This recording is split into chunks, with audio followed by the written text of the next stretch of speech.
President Trump has officially began 25% tariffs on steel imports.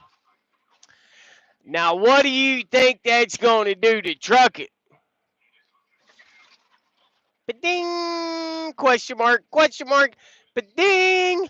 Guess what? Canada just imposed a 25% tariff on steel for the United States. So what do you think that's going to do for trucking? Ba-ding, ba-ding, ba-ding. So the law of economics, the law of supply and demand tells us that if you want more of something, you supplement it, meaning basically you provide more of it. So if you want less of something, you tax it. Is it sustainable? What's the purpose? What do you think? I'm curious to know, what do you think this is going to do for the United States? What do you think this is going to do for the trucking industry? I'm actually in Pittsburgh today, Steel City. So, how do auto manufacturers respond to this? I mean, you're looking at every single car that they make is going up. The cost to build a car has now increased exponentially. Believe it or not, automobile manufacturers do not make that much money off of one single car.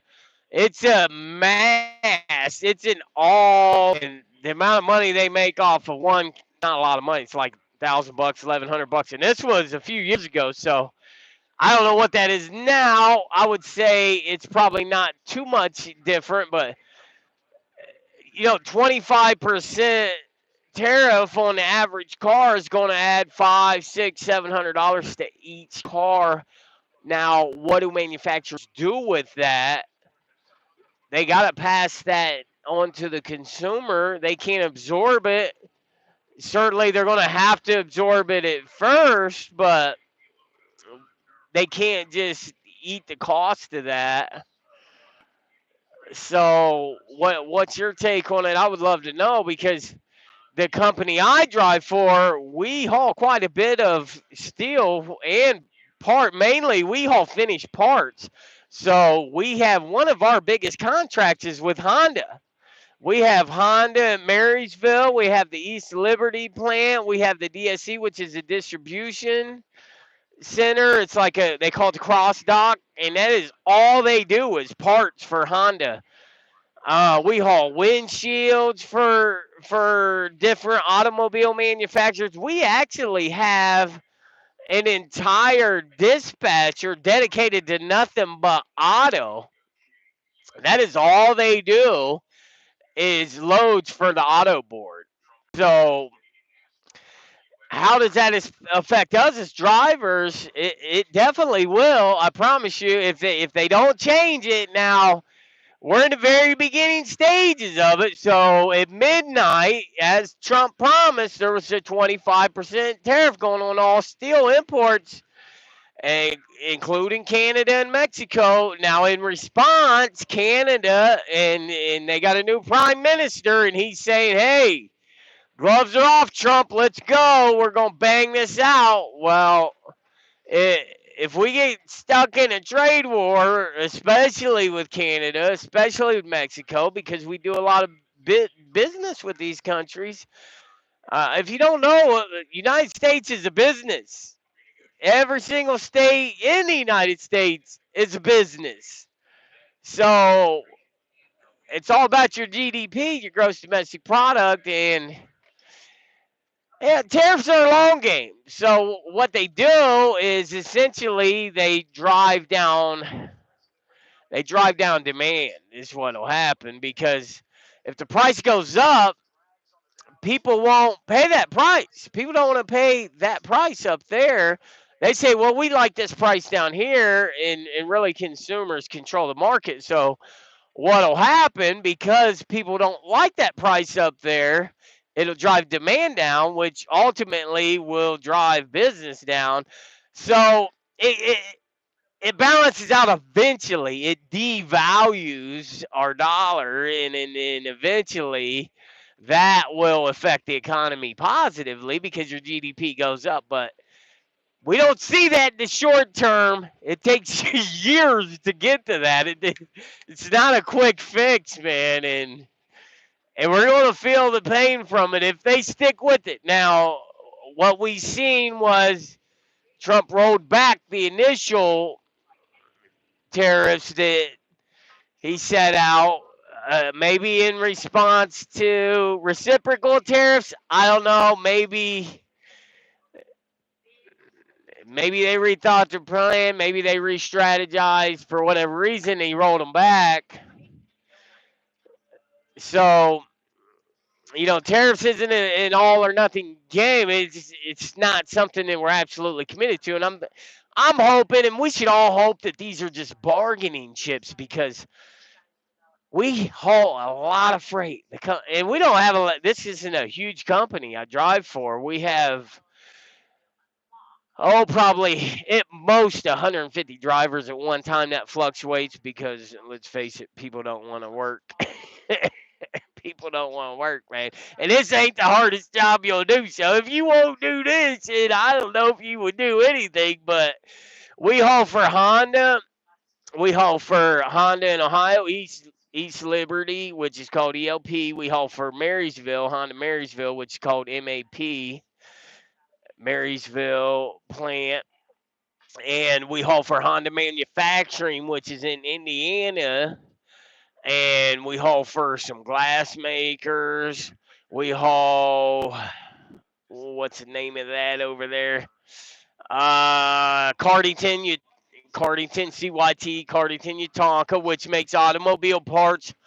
All these companies make automobile parts, and we're hauling their automobile parts. So if tariff slows down production, because now the cost has to increase because manufacturers can't absorb that cost. And if consumers say that's too high of a price point, I don't want to pay that price, which is what controls the market, that'll push demand down, and they will have to lower their prices. Even if they're not making money, they'll lower their prices. And sometimes they'll lower their prices and even lose money because it means staying in business. And we seen that a long time ago, most recently, when the United States government bailed out Chrysler. But so basically in economics, you have what's called a break-even point, and what'll happen, because we have reciprocal tariffs. And if consumers say, well, I don't want to pay that price is too high, and that ultimately will drive the price down. That'll drive demand down, and then manufacturers will have to lower their prices. And even if they take a loss, they'll lower their prices. But while all that's happening, that affects the trucking industry, because if demand goes down, then they don't make as much, because then they end up with the surplus, which further drives the price down. So the last thing manufacturers want, when they're already experiencing price pain, and because anything they do is going to affect their profit, the bottom line. So the less money they're making off of each individual unit, and there's a way to figure that out per unit cost, the less money they're making, the less they're going to manufacture. Because if they put themselves into a surplus, that'll drive costs down even more. So they're not going to do that. So what happens if prices of automobiles go up? People might not be willing to pay that price. And a lot of people won't, because we're still feeling the pains of high interest rates. We're still feeling the pain of inflation. We're still feeling the pain from three different COVID bills that were passed that were over $6 trillion. That's a lot of money. Do you know just one of those COVID bills could have put tens of thousands of dollars in every single American's pocket? And what happened to the money? Well, we didn't get it. We got what, $1,500, $500. It wasn't worth it. I didn't want that money. Trust me, because now we're seeing the effects from those stimulus packages because billions of dollars, really trillions of dollars, got sent overseas. But so we haul for Honda, we haul for all kinds of different Ford, we haul for the major automobile manufacturers, and I used to be on a Honda dedicated route, so every single day I went to the DSC in East Liberty and I picked up a trailer full of automobile parts, and every single day I would take that trailer down to Honda Manufacturing Indiana, which is HMIN for short, and those loads, they pay pretty good. We ran just us. That ain't everybody. They got them running in and out of there all day long. Trust me, that place gets real busy, and it's a massive, massive freight hub.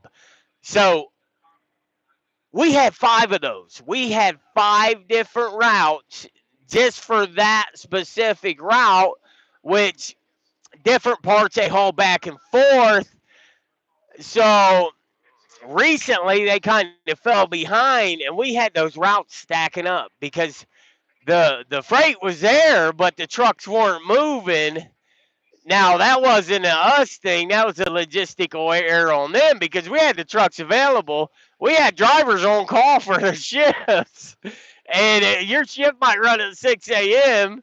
Well, they're calling you up at 6 p.m. like, hey, your load's ready because they were so backed up.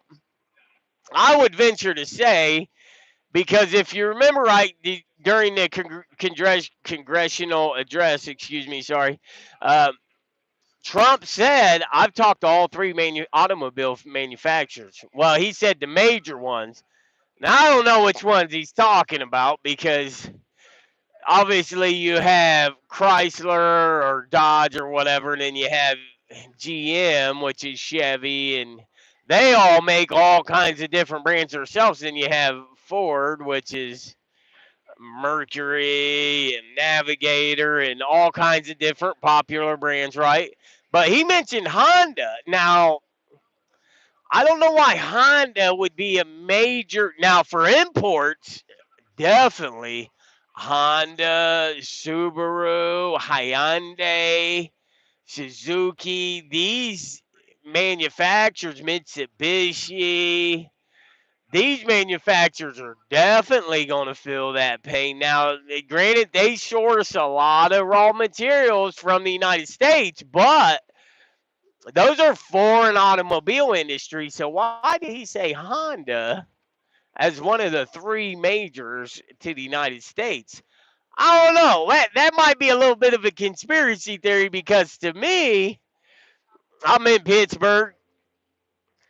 So to me, I'm like, what's the underlying connotation there that he mentioned Honda is one of the three major automobile manufacturers in the United States because Honda's a Japanese-owned company. If you don't know, it's not an American. Yeah, they're American manufacturers because they're over here. Just makes sense, right? But we haul a lot of freight for Honda. We have, I would say, probably 40, 50 trucks dedicated to nothing but Honda and automobile parts. So if tariffs drive prices up, which they will, because if you put a 25% tariff on steel, it'll drive up every single overhead, every single fixed cost to manufacturing an automobile now goes up because of that tariff, because of that import. And what do? They pass that down to consumers. So now the manufacturer's suggested retail price, MSRP, will go up, and consumers will say, okay, I'll pay it or I won't. But a lot of times they probably won't. But let me tell you what it does. Now that we've covered that, let's talk about this. Here's what it does. Because if you want more of something in economics, what do? You supplement it. So you supply more of it. So it's like the opposite of taxation. If you want more of something, you supplement it. The government subsidizes it. So a subsidy, we know what subsidiaries are. It's basically the government will help them out, which we've seen that in automobile manufacturing majorly during the Great Depression. They or not the Great Depression, but during the repression, the repression, y'all. Regardless, if you want less of something, you tax it. If you want more of something, you subsidize it. So we're saying we want less imports. That's what Trump's saying. If he's taxing it, if he's putting tariffs on it, he's saying I want less of it. But does that necessarily decrease it? Well, yes and no. What it does is it forces manufacturers in the United States to have to buy within the United States. Rather than absorb that 25% increase on steel, rather than absorb that 25% tariff on the steel that they're having imported, now they'll source it locally. So that'll create jobs in the United States. The problem is it's a long game. It doesn't happen automatically. It creates more incentive for the United States to manufacture their own steel. It creates more incentive for automobile manufacturers to source their steel locally. So ultimately, it will drive up our GDP. But the problem is it's a long game. It's not going to happen overnight. And that's not to say that people are still going to buy American steel. They might still absorb that 25% cost if they're loyal to their customers. You got to think some of these people are in contracts.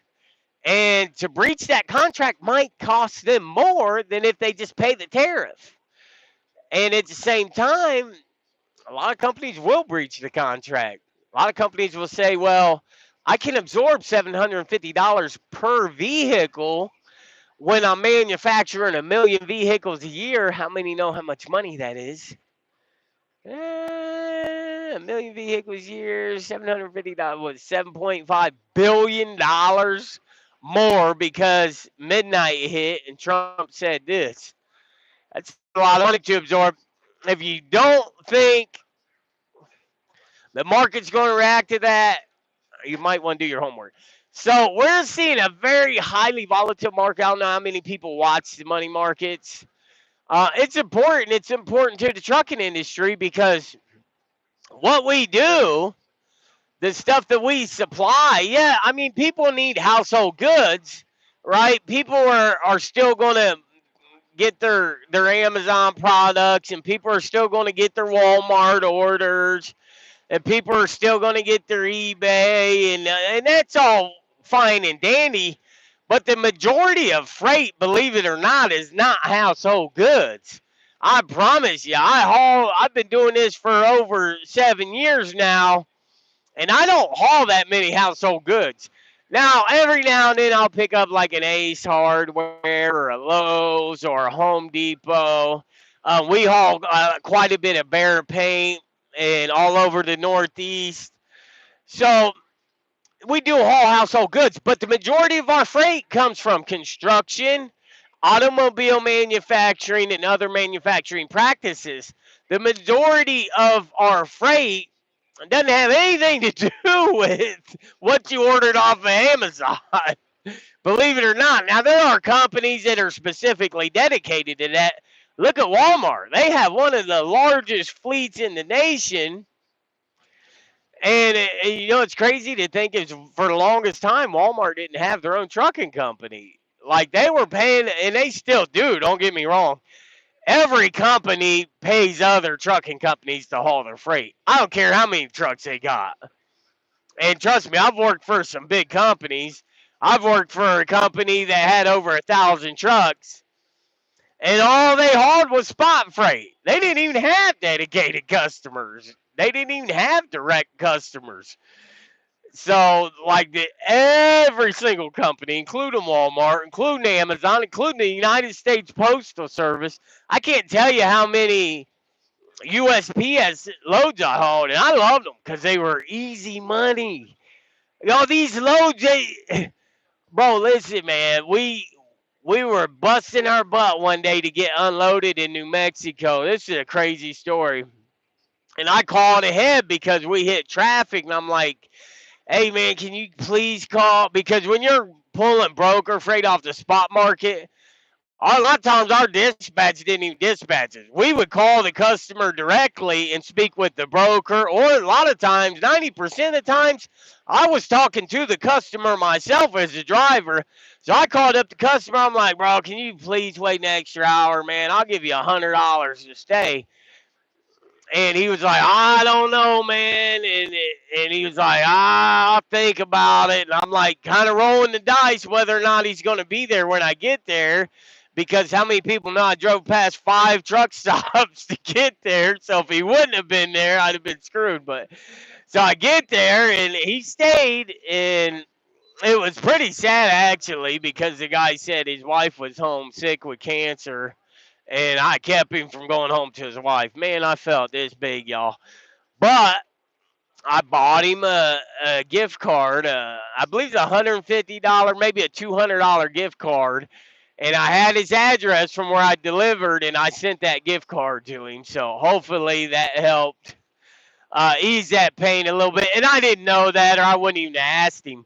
But the moral of the story is because that guy stayed and unloaded me, we got a load, a USPS load, United States Postal Service load, going up to Salt Lake City, Utah. We were clear down in New Mexico. It was only going like 300 miles, but the driver, the dedicated driver, had bailed. He called off that day, and it hit the spot market late. And we got unloaded, and it was just the perfect storm. We got unloaded at like 7 o'clock at night, and so we booked the load, $1,500 for this load. I'm thinking, cool, whatever, 1,500 bucks. It's only going right up the road. I mean, at 250 miles, it's like $7 a mile, right? Just crazy how crazy rate. And then we get there, and I back into the dock, and I walk in because USPS makes you come inside while they load you. And I've even helped them load.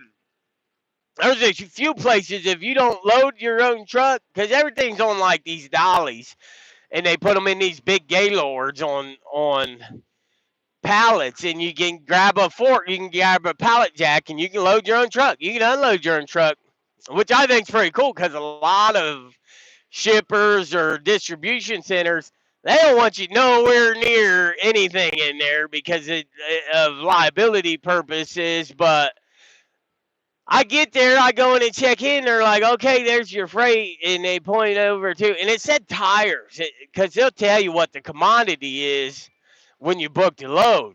And it said tires. And it was a little rack of tires that had like 5 tires on it. They paid me $1,500 to haul 5 tires from New Mexico to Salt Lake City, Utah. I don't know that I've ever made money that easily ever, and not even since then, matter of fact. So, steel tariffs, any kind of tariffs, period, is going to affect the trucking industry, but especially when you start taxing construction materials, like I think they said, what, 15% tax on lumber now? The majority of our lumber in the United States come from Canada because how many people know up there in the Yukon, they've got all kinds of mass forests. I mean, that is their GDP. That's their baby. Like we're sitting on the world's biggest, largest oil reserves, which is kind of like money in the bank, right? They're sitting on the world's largest timber reserves. And they you don't want to go that route. We remember COVID when all that hit, people started doing all these projects and everybody wanted to build a backyard and a playground and we had all these projects going on and lumber went up. You could buy a 2x4 for $1, $2. It shot up to like six to $8 for one 2x4. I'm like, this is insane. So we're gonna see that again, unless they ease off of these reciprocal tariffs. You know, Canada's already imposed a 25% reciprocal tariff in response to our 25% tariff. Now, common sense might say, well, 25% us, 25% them, that balances out. No, that does not balance out. Because what will happen is, yeah, automobile manufacturers will absolutely start sourcing locally because it'll make sense to, but they're going to have a lot of them will stay in their contracts. They'll say, okay, this is our supplier. They've been our supplier for a really long time, and we want to keep them as our supplier, so we're going to continue to do business with them. Now, they might change that contract because usually that's in the contract that they can change the contract, which you think, well, why do we got a contract if we can change a contract? But that's business, right? It absolutely doesn't make sense, but it makes sense from a business standpoint. So what they'll do is they'll stay in the contract and they'll absorb that 25% tariff, and at the same time they will start seeking out other suppliers because what if this continues to go on? Well, once that contract's up, it will make sense to go ahead and get another dedicated supplier. So we're looking at this quick math with the level of imports that we have right now coming from Canada or coming from reciprocal tariffs, I guess you could say, 20 million dollar, not million, correction, $1 billion increase in the cost for automobile manufacturing if they stay at that rate. But again, it's a trade-off because a lot of people, and trust me, U.S. Steel Company, not U.S. Steel the company, but United States steel manufacturers will tell you we have the best steel anyways. So maybe they should have been buying it from them all along. But because of that made in USA, you're going to pay for that made in USA sticker. Now, that's something to be proud of, right? How many times I do it? I buy US. When I bought my Escalade, I could have got my Escalade was a 2000 or is a 2015. I bought it with 100,000 miles on it. I paid 32 grand for it. Very clean, very beautiful. I mean, you know what Escalade is. Everybody wants an Escalade, right? I passed up an X5. I passed up a BMW X5 that was a 2020, 70,000 miles, and it was cheaper. I could have got the BMW for like 26 grand. It might have been even cheaper than that. But I wanted to buy made in USA. I bought a GM. Why? Because I'm a small business owner. I'm a truck driver. I literally would be taking money out of my own pocket if I was to buy foreign. That's stupid. I mean, that's like that's like me. It's a good example. We just bought a new living room suite. So if you don't know, our house burned down last year. We bought a new living room suite. They offer delivery. I'm like, how much is delivery? $100. What do I look like paying $100 for delivery and I drive a semi truck? Does that make any sense? That's like somebody that does landscaping paying somebody else to come mow the yard. That's not going to happen. It's it's pretty much the same concept, right? If I live in America, I'm a business owner, I want people to buy from me, my products, my services. I'm saying support small business, and then all I do is ever buy from big box retailers. All I ever do is buy foreign. Granted, there's some nice foreign cars out there, but guess what? Cadillac's a very nice car, and it's domestic. And that's beginning to look a lot brighter, right? So I love the fact that we have Etsy. I love that I can buy a customized, personalized, homemade, handcrafted product, even if I got to pay a little bit more, because I guarantee who I buy it for is going to appreciate it much more, knowing that I didn't just push a button on my phone and grab the cheapest thing that popped up at the top of the feed because that's what AI said or whatever, and just go ahead and put some more money in whoever's pocket because it might be coming from Jeff Bezos, but it's probably not manufactured here. I guarantee it's not manufactured here. It's probably sitting on a shelf somewhere here in an Amazon warehouse, but that does not mean that it was made here, y'all. Just because you can get it next day doesn't mean they made it up the road in the factory. Now, that's not true of everything, but it's pretty it's pretty scary if I'm going to admit it. I I'm I mean I can't even know how to say this. I understand why we're doing it. I understand why the country's doing it because it's going to curb inflation.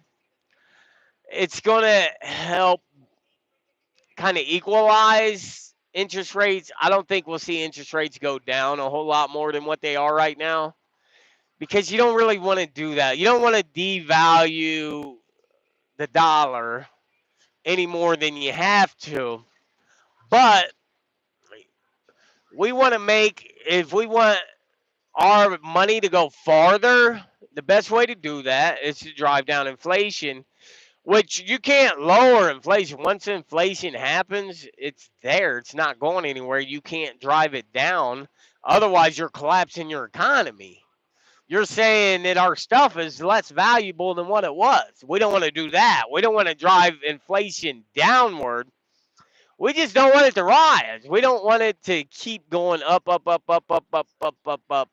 So it's going to go up no matter what. But remember when inflation was like 4% and then it was like 9%? So we want to be somewhere in between there. We would love to be back at 4%, but that's not practical. And the reason why is because you don't want to drive it down because then you're saying our economy sucks. So, in order to have a thriving economy, which say what you want about the Biden administration, and you know this isn't necessarily about a left or right wing politics or politicians, because how many people know that these last couple of presidency races have been about the person, not even the politics? I think people are seeing that now because they're like, well, we have no better option than this, so that's what we're going to choose. And I don't know where you stand on that. Um, say what you want about it, but the economy has been well, even though inflation's been crazy high. I mean, unemployment rates are way, way down, y'all. Like, you can go out and get a job. You can pretty much go wherever you want and get a job wherever you want if you want to. Now, I mean, obviously, a busboy's not going to go be a NASA engineer, but you can be a truck driver. I bet you that. And if you want to be a truck driver, check me out Saturday at 2 p.m. because I'm doing a live demonstration of all things Class A CDL. You're going to get the knowledge of the pre-trip. You're going to get the knowledge of the TIPIC, which is the temporary permit that you have to have to drive a truck before you test for the actual Class A CDL. And I'm going to go over the test your knowledge, the subsections for the general knowledge, the combination vehicles, and the air brakes, because those are the three that you have to pass the CDL test. And I'm going to go all the components of the vehicle. We're going to do component identification and component functionality. Then we're going to go over the pre-trip, and then we're going to do an air brake test, and then we're going to go over the skills test. The only thing we're not going to do is a driving test because my insurance doesn't allow people to drive my truck on public streets. So maybe I'm going to see if I can teach somebody that's never drove a semi in their life how to drive a semi in less than an hour. 1 hour less. I will have somebody driving this truck that's never drove a semi in their life. 2 p.m. Saturday. Hit that notification bell. Make sure you subscribe. You don't want to miss this. It's going to be epic. I promise you. My wife's going to be there too. She's a Class A CDL holder as well. It's going to be a good time. We're going to have fun with it. So, right now we're seeing the steel markets react. We're seeing all the markets react, really. Oh, thank you. That's awesome. But it doesn't show it up there. But okay, thank you. But listen, I want y'all to check this out. It's going to be cool. Like, have you ever thought about driving a truck? Have you ever thought about what it would mean to be a truck driver? Or have you ever thought about, I mean, you wouldn't have to drive a big truck. There's all kinds of options out there. Or maybe you just want to learn about the industry.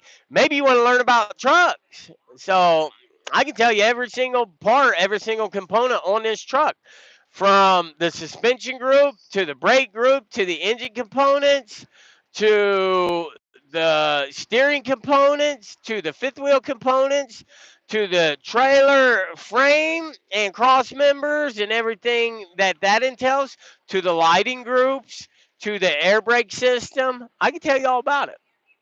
Why? Because I've been doing this for a long time. And plus, I'm lightweight mechanically inclined. If I didn't work on my vehicles when I was growing up, I wouldn't have had a vehicle to drive, basically. So during that, you learn a lot. So, how do tariffs affect the trucking industry? What do you think? Yeah, we're seeing gas prices are already going down. Now, steel tariffs could affect drilling too because there is a lot of steel used in drilling. I'm not even going to say could. It will affect drilling because people, I mean, if I want to build a drill, if I want to build an oil rig, how am I going to do it? Well, I got to have steel to build an oil rig. So where do I get the steel from? I'm going to say this again. Made in USA, it's a great business model. It's a great brand to slap on the side of your product and instantly have pretty much self-marketing, right? If you put made in USA on the side of your product, people will buy it because it means something. And that's a brand recognition and brand awareness for the United States. That's a great thing.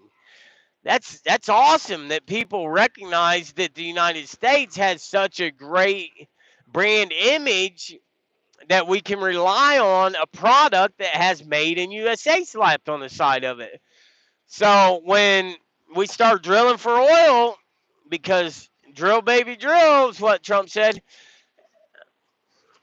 what are they going to do? They got to get the steel to build the oil rigs. They got to have the steel for the drill bits. They got to have the steel for the tankers to haul it. They got to have the steel to transport it up the pipes. All of that involves steel, and all of that will definitely be taken into consideration when these massive drilling companies go out and get the materials they need to build these rigs. And not just that, it's got to be transported too. So that involves trucking, which I know people that have worked in the oil fields, and most of them like it. I mean, it's kind of like trucking in a lot of ways. you kind of got to get used to being a loner, and you kind of got to be okay with being stuck with yourself and maybe around a bunch of roughnecks. Now, I'm sure there's some negative annotations in there as well.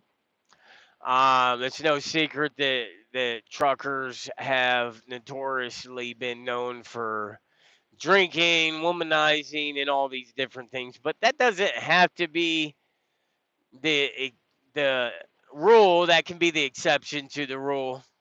I don't drink. I don't womanize. I'm happily married. Love my wife. Love my life. And love Jesus. So praise God.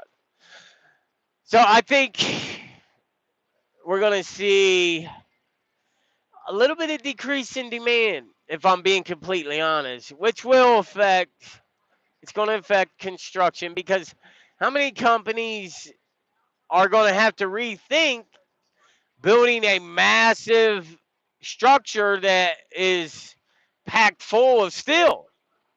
You know, you got steel I beams, you've got steel pipe, you got rebar, so that affects infrastructure, that affects construction.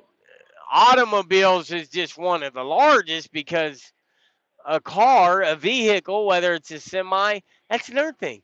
What about semi trucks? There's a lot of steel in this baby. Right now, with no freight in the back of my trailer, I'm 35,000 pounds. That's 35,000 pounds of steel that's taxed at 25%. So, what happens there? I would be curious to know. We're going to see, because unless they back off, they might back off, y'all. We know what Trump did with the last ones. So once Mexico came out that they were going to reciprocate, and then once Canada came out that they were going to reciprocate, he pulled back on it. So I wouldn't be surprised if he does too. He does it on this too. But he's going to wait and see how they react. I guarantee it. But still, tariffs is absolutely going to affect the trucking industry. And if you don't think so, just ask the owner of a trucking company, because we have an entire dedicated fleet. We have an entire 40, 50 drivers that's all they do is haul automobile parts. They haul automobile steel. They haul finished automobile parts. We haul windshields. We haul these massive, massive racks that they put the automobile parts on. We haul molds for like transmissions, molds for brake calipers, molds for brake drums. We haul actual trucking parts too. We haul for Kenworth. We haul for Honda. We haul for GM. If they've made it out of steel, I guarantee we've hauled it.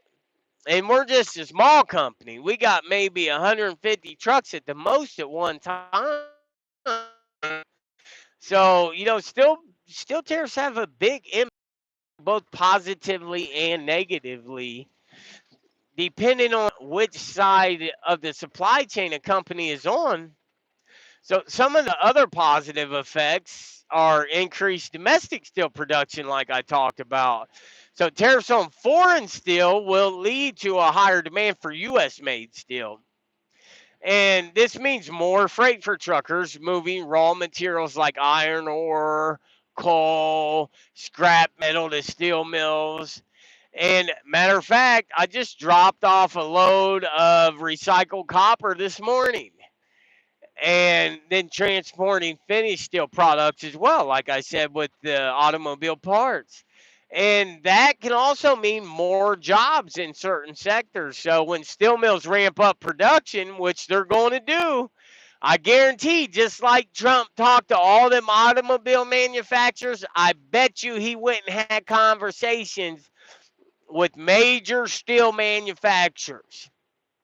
And then that trickles down, because now all of those manufacturers also have to have conversation with their suppliers and with their sources. And that goes to all the way down to the employment pool, the job pool. So job temps, are they going to hire in full-time employees, or are they going to go get a hold of a temp company and say, hey, we need this many drivers ASAP. What can you do about, or manufacturers? And maybe they're just laborers, maybe they're drivers too, because somebody's got to haul that steel, right? Who's going to haul it? You got to have drivers. Well, if you don't have the drivers for it, which we already know the trucking industry is notorious for having driver shortages. So now what do we do if all of a sudden, because steel tariffs on export or imports is ramped up, now we see a boom in steel production within the United States. So now we have a 10,000 driver shortage across the United States. How do we handle that on top of, remember my last live? Immigration, because now we have a driver shortage because of lacking legal documented drivers. But there are also negative effects. So you have higher costs for trucking related businesses. Many trucking companies rely on steel for trailers and truck frames and other equipment. What about your APU? What about your coil racks? What about your rims? What about your drive line? What about all of these big, massive parts that keep this thing going and keep this thing moving down the road the way that it's supposed to? What about all those parts? Because now you are going to face higher prices, and that can ultimately reduce production because manufacturers don't want to absorb that price. Maybe they say, well, we think tariffs are going to go down, so we're going to manufacture less until that happens, and now that'll create a shortage. And then what? If there's a shortage, you're going to pay more for it, and maybe there's lower demand for trucks if the cost goes up. So maybe the manufacturer of the truck has to pay more because they had to pay, or they have to charge more because they had to pay more for the equipment that went into the truck. Now that price is passed on to consumers, and consumers don't want to pay for it. So manufacturers say, well, consumers only want to pay this, but we need to charge this. So then they'll lower production.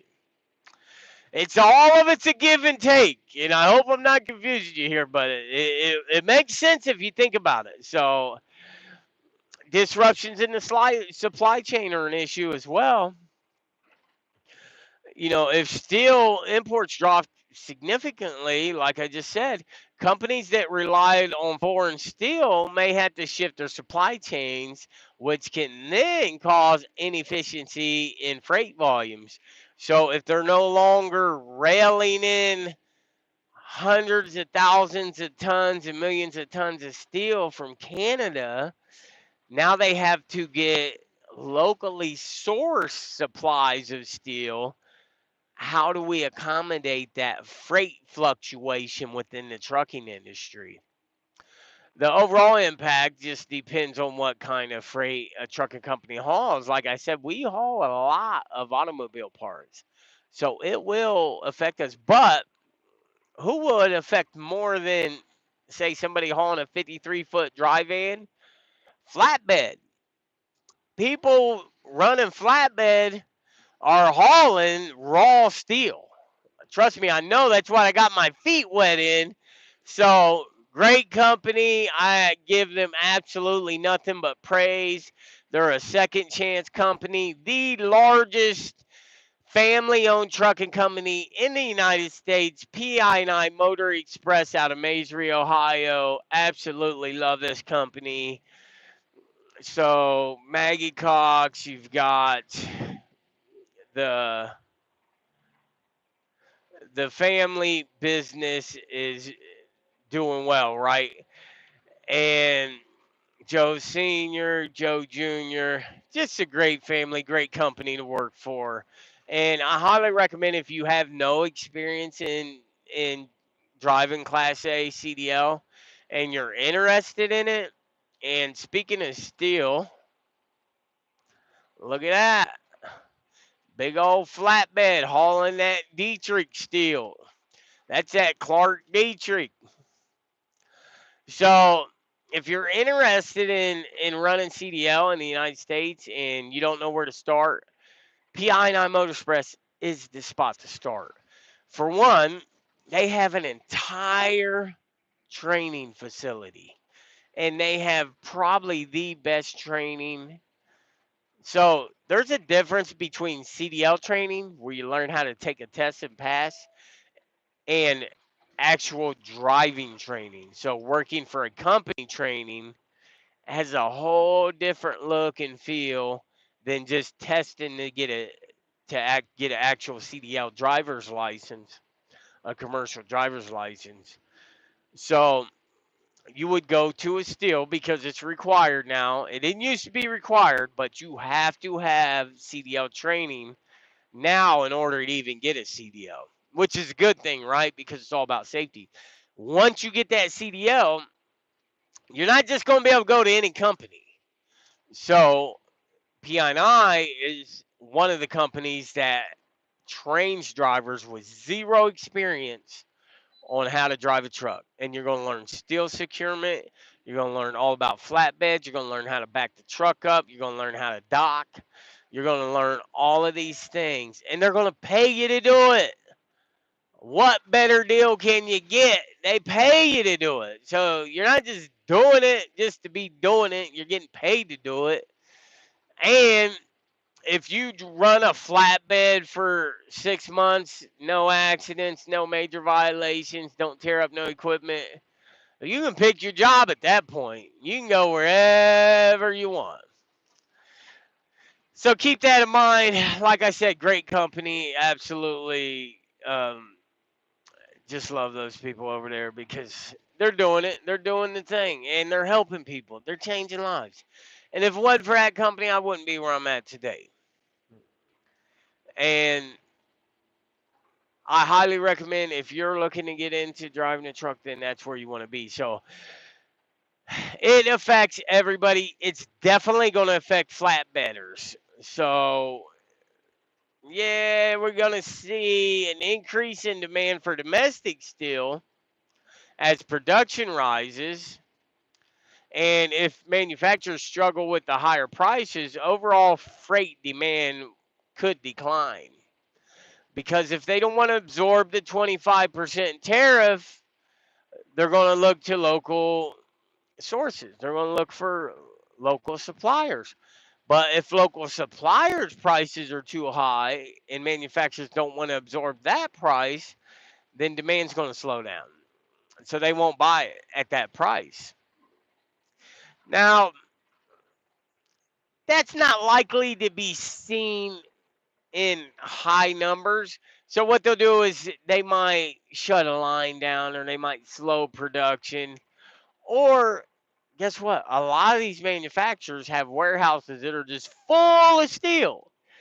And the big companies, like the one I just mentioned, that Joe Corolla runs and Joe Jr. Corolla runs and Maggie Cox runs, they have their own warehouses full of steel. So guess what? This might be a good time for them because they'll say, okay, well, if you don't want to pay their 25% tariffs, we got some steel for you.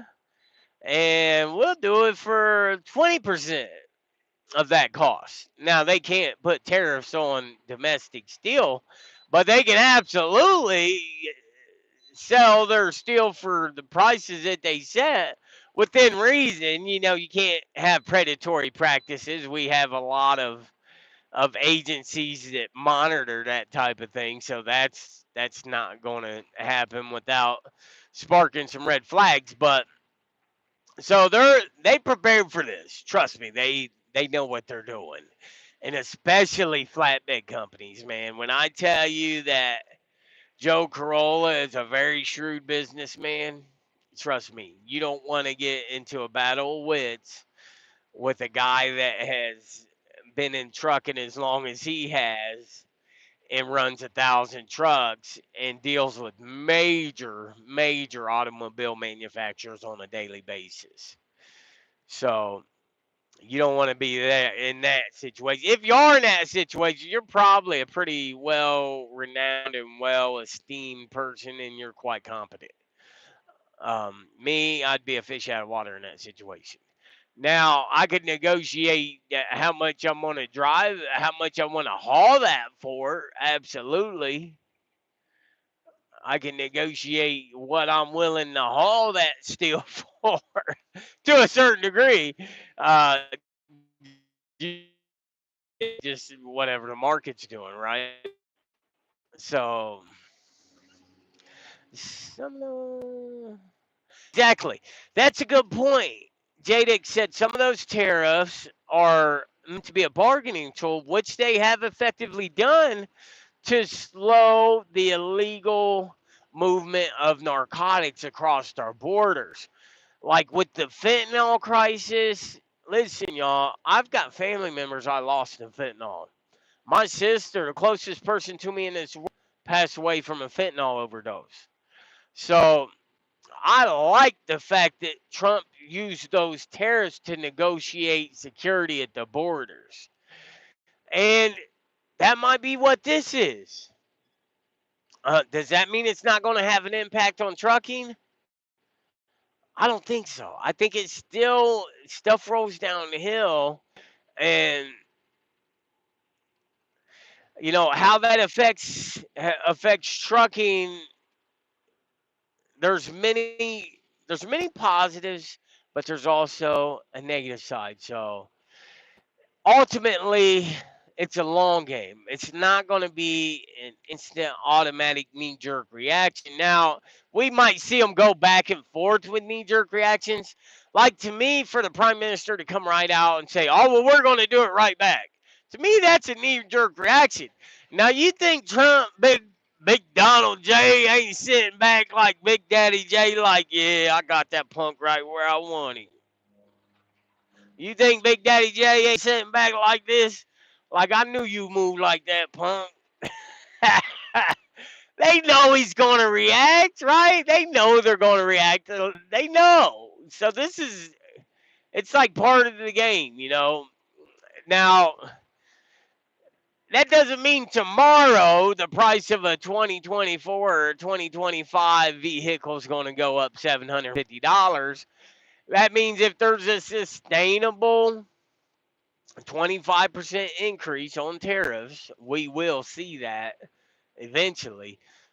But we will also see an increase in production in the United States, which is good for our GDP. It's good for our economy. And that is what's called trickle down economy because if we have major economics, it's good for everybody. It's not just good for steel manufacturers. It's not just good for steel suppliers. It's good for all of us because guess what? If we can buy and sell our locally owned, domestically made, produced steel products at a high level, other countries are going to do it too. I mean, let's face it. We are the blueprint of democracy, right? Like we are pioneers in our own rights. We literally started because England wanted to basically enlist our knowledge and skills as farmers to sell crops to other countries. And we said, well, why are we selling crops that we grew and we put our blood, sweat, and tears into these crops just because we caught a ride on the boat over here. Y'all taking our money from us. Like, we got to send our crops back to you. We got to send our crops up here. No, we're going to keep our own crops. Matter of fact, we're going to sell our own crops. That's how America started. If you didn't know, the United States was essentially a business venture. That is how the United States started.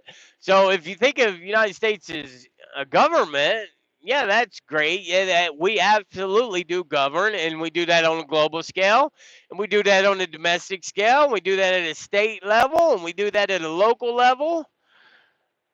Absolutely, there's governance, but within that governance, there is business, there's industry. So the United States as a whole is a business.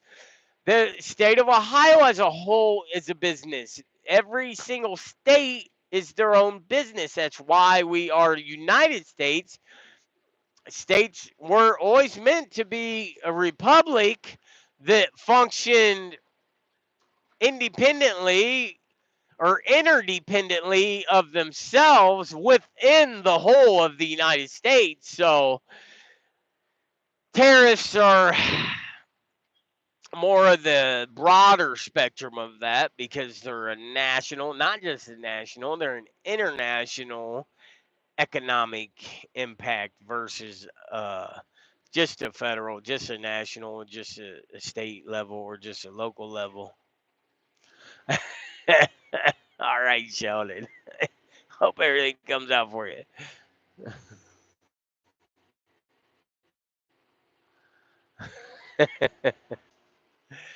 Yeah, I understand. New and there's also with the law of physics, there's also braking and friction and all that good stuff too.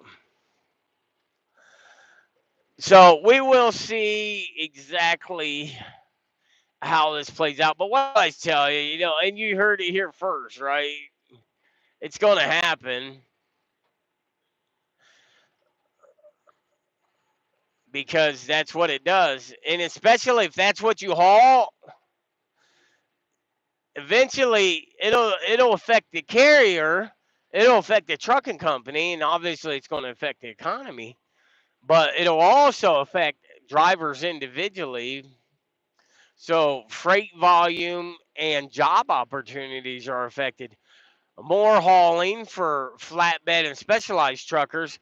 Man, oh, I forgot to post it, but I got dash cam footage of this massive, massive oversized load yesterday that was hauling. I don't even know what it was, but I'm going to pull it off of my dash cam and I'll post it later. And I got to check it out for myself because this thing was just huge, man. It was like, I don't know, the size of 3 or 4 semis on this flatbed, and it had 4 state troopers escorting it, and it had 2 different pilot cars. So it had the regular pilot car in the front, pilot car in the back, and then it had 4 troopers escorting it also. I'm like, wow, that thing is massive. And it was.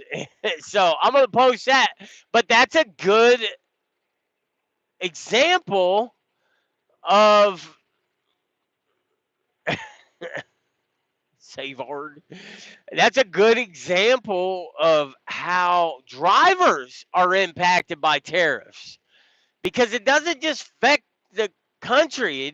Of course, it affects the economy. Of course, it affects the trucking company. And of course, it affects automobile manufacturers. Duh, right? Duh. But what about the driver? What about me? What about you? What about the driver? So there's more hauling for flatbed and specialized truckers. That heavy load, that oversized load that I just talked about. There's more freight for them, and there's definitely whenever domestic steel production increases, flatbed and heavy haul truckers see more loads. They're moving raw material, y'all. Like when I haul flatbed for PI9, like I just shared with you,